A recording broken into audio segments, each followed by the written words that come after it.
Hey, what's going on everybody? Jump Rope to Freedom, welcome back. Today's video is about Mark Wahlberg's jump rope style in the movie The Fighter that came out in 2010. Please subscribe and share the channel with your friends. So in 2010, Mark Wahlberg starred in a film called The Fighter, and this is him in the film where he played this guy right here, Irish Mickey Ward, who was a champion welterweight boxer active from the 80s till around 2003. And you can see some footage of him. This is probably his most famous fight where he went toe-to-toe with Arturo Gatti. It's one of the bloodiest fights of all time. But in this video, we're going to be looking at Mark Wahlberg's jumping style. We're going to be breaking it down. This is him jumping rope in the movie, The Fighter. We're going to be breaking down his jump rope style, seeing what he does well, what he doesn't do so well, and then I'm going to be making some recommendations based on some tutorials that I've done in the past about some of the moves that he's doing in this video. But before we get into it, I got a lot of respect for Mark Wahlberg going out and learning how to do these moves that he displays in this video. These moves are not easy. They may look easy, but they're not. He's doing a lot of pretty complicated moves, and he does some of them pretty well.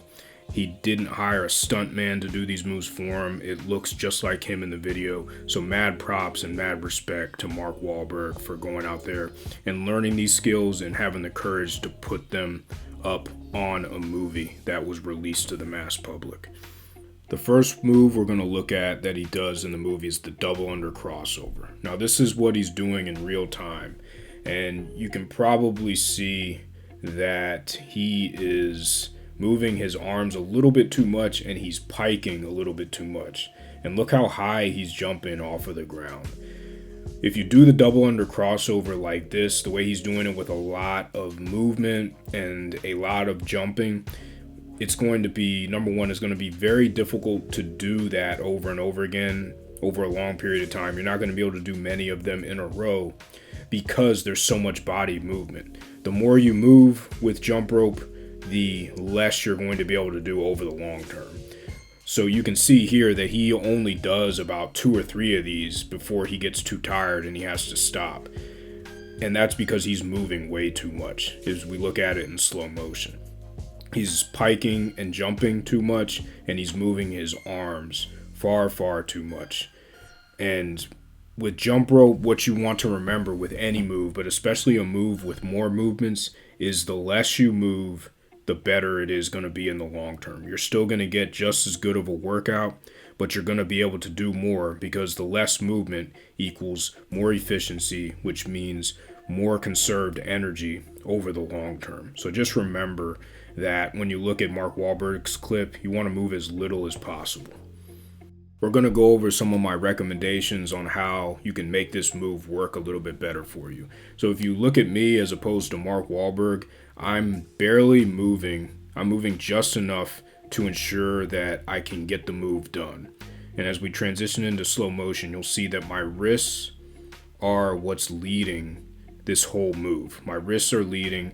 I'm jumping as little as possible to get through the rope and to do my double under. And I'm moving my arms only in accordance with how I'm rotating my wrists. So you can see here that I think I did in this clip, I did about 20 or 30 of them in a row. Just by using this specific technique of moving as little as possible, just enough to complete the move, I've been able to do over 100 double under crosses in a row. And if you were to do the double under crossover like Mark Wahlberg was doing them, I can almost guarantee you that you would not be able to do more than maybe 5 or 10 in a row because you're using so much energy by flailing the arms and by piking and by jumping so high off the ground. So what you want to remember with this, as I said during Mark Wahlberg's clip, is you want to move just enough to execute the move, because the more energy you have, the more energy you're going to be able to use to knock out consistent repetitions of a pretty taxing and complex move like the double under crossover. Now we're going to look at Mark Wahlberg's side swing. And Mark Wahlberg's side swing is actually not bad. It's a lot better than his double under crossover. He has a pretty good command of the move.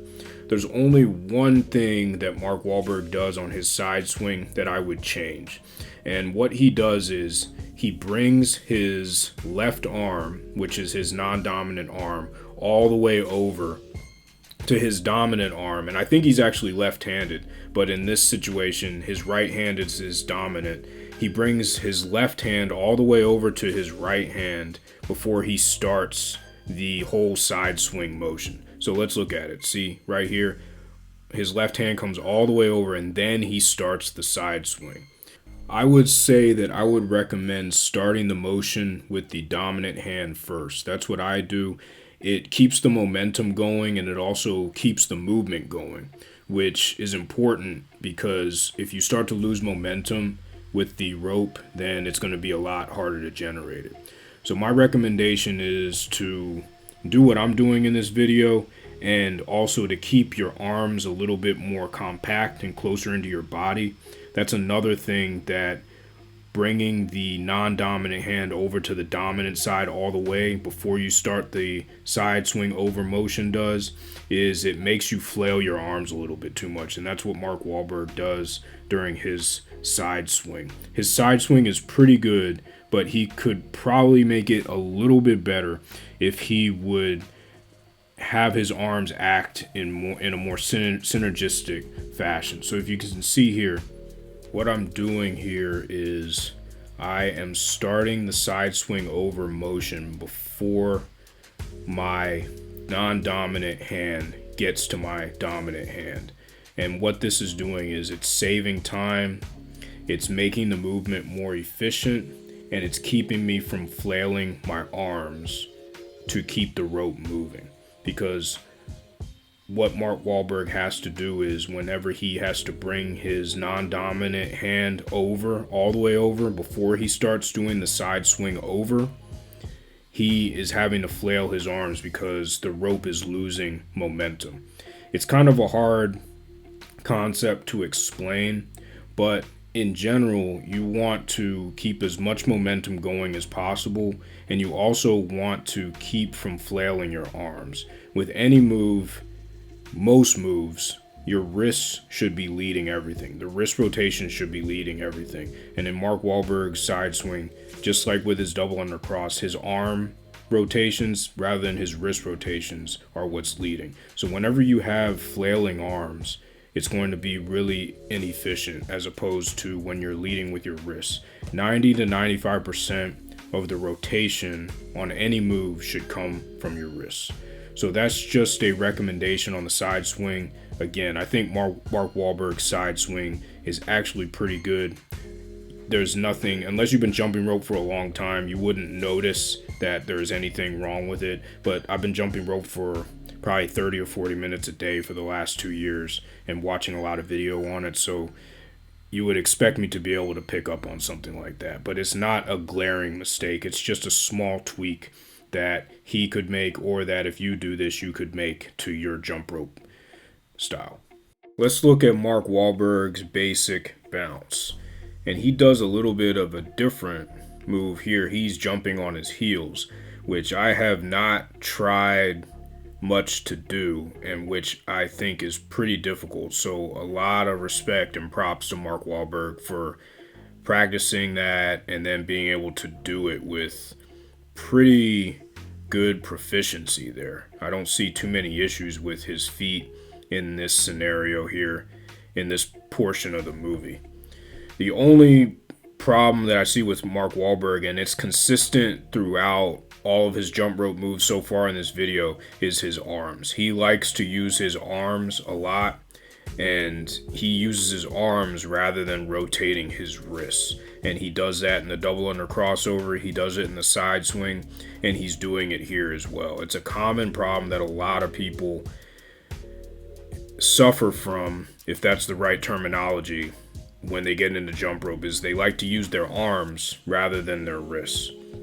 So I have an example here of me doing the basic bounce or the basic jump, whatever you want to call it, the most fundamental jump rope move out there. And you can see in this example that I am barely moving my arms. Everything is coming from my wrists. And you're going to be able to jump rope a lot longer and a lot more efficiently and a lot more effectively if you jump rope in this example here by using your wrists. As I've said earlier in this video, everything should come from your wrists. Your wrists should lead everything. 90 to 95% of the rotation of the rope should come from your wrists. Your arms should just follow whatever your wrists are doing. And this is a common problem, and what will end up happening is if you lead with your arms, if you use your arms too much, you're going to get sore. You're not going to be able to jump rope as long because your arms are going to get tired. But your wrists are made to rotate, and that's the best thing about jump rope, is that the wrists are made to rotate in this fashion. That's what they're made for. So they're going to be able to do this movement a lot longer than if you were using your arms to lead the rotation. So you want to take advantage of the parts of your body that allow for certain movements better than others. And the wrists, that's why jump rope is so awesome, because it pairs so well with the wrists, and wrists are made to do this exact kind of rotation. So we're going to go and look at a close-up of what the wrist should look like. And you can see here, we filmed this video on the same day, and my wrists are doing all the work. My right wrist, my left wrist, they're in perfect coordination with each other, and they're doing all the work. My arms are just following. And as you could have seen in the basic bounce clip, I'm not having any trouble. It looks like I'm going to be able to do that all day. And just by using this simple technique, I've been able to jump rope for 45 minutes straight because I'm not flailing my arms. My arms are simply following what my wrists are doing. And that's the key in jump rope, is for your wrists to follow. And you're going to get really tired really quickly if you use your arms to lead when you jump rope. You always want to use your wrists, just like I'm doing in this video. This is a 1/4 pound jump rope from Cross Rope that I'm using in this video, and I only weigh about 145 pounds. So I'm able to move this rope so easily because I'm just simply moving my wrists. So that's the main thing that you want to focus on. And what I would say as an improvement for that part of Mark Wahlberg's clip in The Fighter is you want to stop moving your arms. If you move your arms like that, you want to focus on moving your wrists. Again, this is a slight tweak. I think that his form looks pretty good. Other than that, if he would lead with his wrists a little bit more, I think that his form would be perfect. The last move we're going to look at is the regular double under. Now, he's got pretty much the same problem that he has with the basic jump or the basic bounce. He's doing a couple regular double unders before he goes into his version of the double under cross. And what he's doing is, it looks like, I can't see his feet, but it looks like he's jumping way too high, and he's using his arms again to lead the rotation rather than leading with his wrists. And we already went through his double under cross earlier in the video, so we don't need to go through that. So we're going to focus on what he could do, and if you're having these same issues, what you can do to improve your double unders. So if you look at this example of me here, everything is coming from my wrists. I'm jumping, I'm barely jumping, I'm jumping just enough to clear the rope. And what I'm doing is, the most important thing is I'm aligning the speed of my wrist rotations with the height of my jump. That's the key to double unders. You can jump higher, but if the higher you jump, the slower you'll need to rotate your wrists, and the less you jump, the more you need to rotate your wrists. So there is that correlation that needs to occur between wrists and jumping height with double unders. But let's go back to the example. Now my arms are not flailing around. His arms were flailing a little bit, very similar to the way that he does the basic bounce or the basic jump. My wrists are leading. I'm jumping straight up. I'm jumping up just enough to clear the rope, maintaining my efficiency so that I can do multiple double unders. I've been able to do probably, I think, 350 double unders in a row by using this same technique with a lighter rope, of course, with the Buddy Lee Supersonic. But by keeping your movements small and closer to your body and efficient and leading with your wrists, you'll be able to knock out a lot more double unders in a row, but you'll also be able to conserve energy with any jump rope move that you do. All right, that does it for today's video. Just wrapping everything up, I think that Mark Wahlberg did a great job with this movie, The Fighter.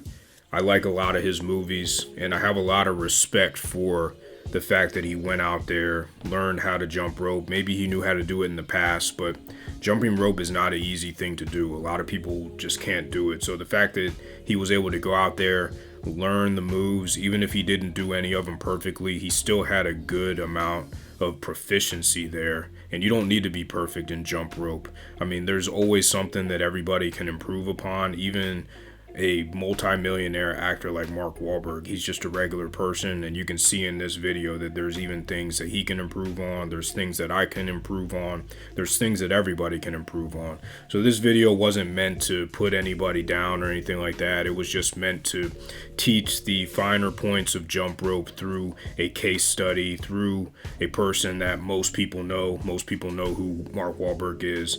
Most people have seen the movie The Fighter. If you haven't seen it, it's a pretty good movie. I'd recommend going out watching it, especially if you're a boxing fan. But most people know who Mark Wahlberg is, so it's always cool to do these kind of case studies and break down somebody's jump rope style, see what we can learn from them, see what they do well, what they don't do so well, and how we can learn from them to make our own style better. I actually got this idea to do this video from someone who's subscribed to and watches the channel. So if you have any ideas for future videos that you'd like me to do, or you want me to look at somebody else, whether it be an actor, a boxer, or anyone that jumps rope, and there is footage of them available on the internet, and you would like me to do a breakdown of their style, I would be happy to do it. Leave your suggestion in the comment section below, and I will be sure to do a video on them in the future. Until next time, stay safe, stay healthy, stay hydrated. Please subscribe. Jump Rope to Freedom. Peace. Thank you for your support.